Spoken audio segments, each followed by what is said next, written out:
Today, we're digging into a huge change in Maryland's family law. It's something that's going to directly affect any parent who is supporting kids in more than one home. This is a really big shift in how the state tries to balance financial responsibility, so let's dive right in. This is a situation that thousands of families grapple with.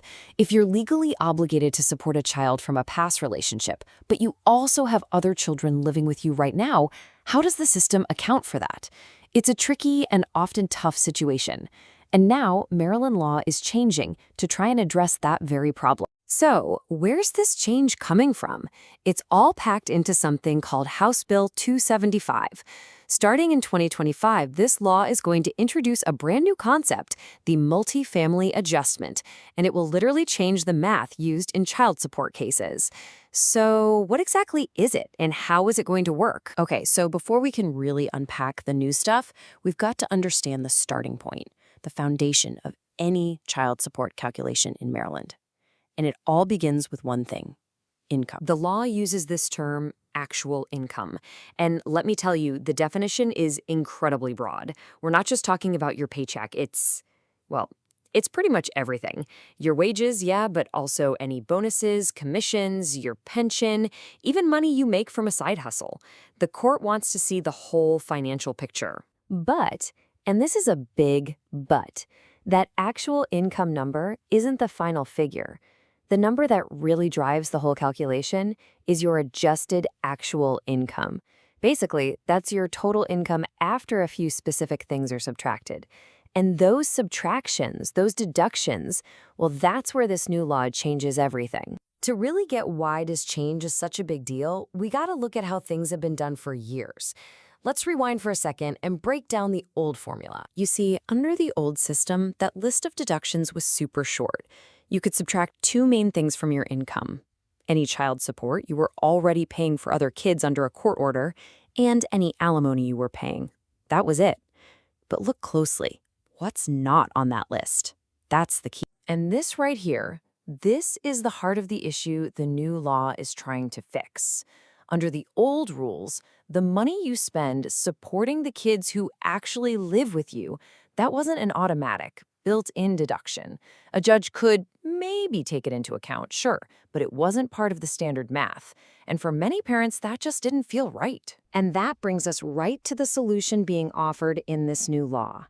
It's called the Multifamily Adjustment, and its whole purpose is to fill in that missing piece of the financial puzzle. Okay, look at this. This really puts the change in sharp focus, side by side. On the left, the old way. On the right, the new way. You see the two deductions we already talked about.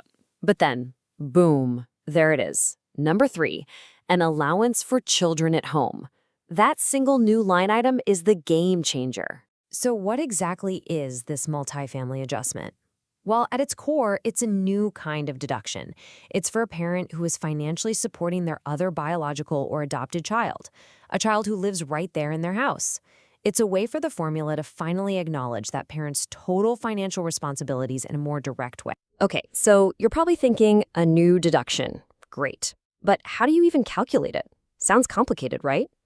Well, actually, the law makes it more straightforward than you might think. It lays out a clear, step-by-step process. It's really just 3 steps. First, the court figures out a theoretical child support number for the kids living with you based only on your income. Step 2, they take that number and multiply it by 75%. And finally, step 3, whatever that result is, that becomes your potential deduction from your income. And that 75%, that's the magic number here. The law doesn't give you 100% credit. It's not a dollar-for-dollar thing. It's a 75% credit. It's basically a compromise, right? It's designed to try and balance the financial needs of all the children involved in every household. But, and this is a huge but, just because you do the math doesn't mean it's a done deal. This new deduction is not guaranteed. It's not automatic. At the end of the day, the final call is always up to the judge. The law gives the court a lot of power here. It actually uses some very specific language. A judge can refuse to give you this allowance if they decide it would be, and I'm quoting here, unjust or inappropriate for that particular family situation. So there's always a human element, a fairness check on the math. And what's the standard for that decision? What's the guiding light for the judge? It's what is in the best interest of the child that the current case is all about. The judge has to ask, would giving this parent this deduction create an unfair situation for the child we're here to talk about today? And this new law does something else too. It kind of opens the door for judges to look at the bigger picture in general. It says they can consider other things like separation agreements, big debts, or who's paying for college to decide if the basic formula is really fair. It just gives the court more flexibility to make sure the final number actually makes sense in the real world. Okay, so let's put it all together. Let's get down to brass tacks. What's the bottom line? What does all this actually mean for families across Maryland? Here's the timeline you need to circle on your calendar. Right now, as we speak, we're still playing by the old rules. But the big day is October 1st, 2025. That's when this new law and the multifamily adjustment officially kicks in for any new cases or any old cases that are being modified. So we're left with the big question, right?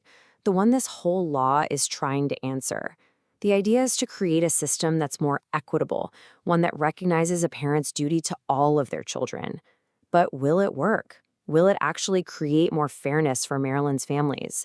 Well, that's what everyone, parents, lawyers, and judges, is going to be watching very, very closely come 2025.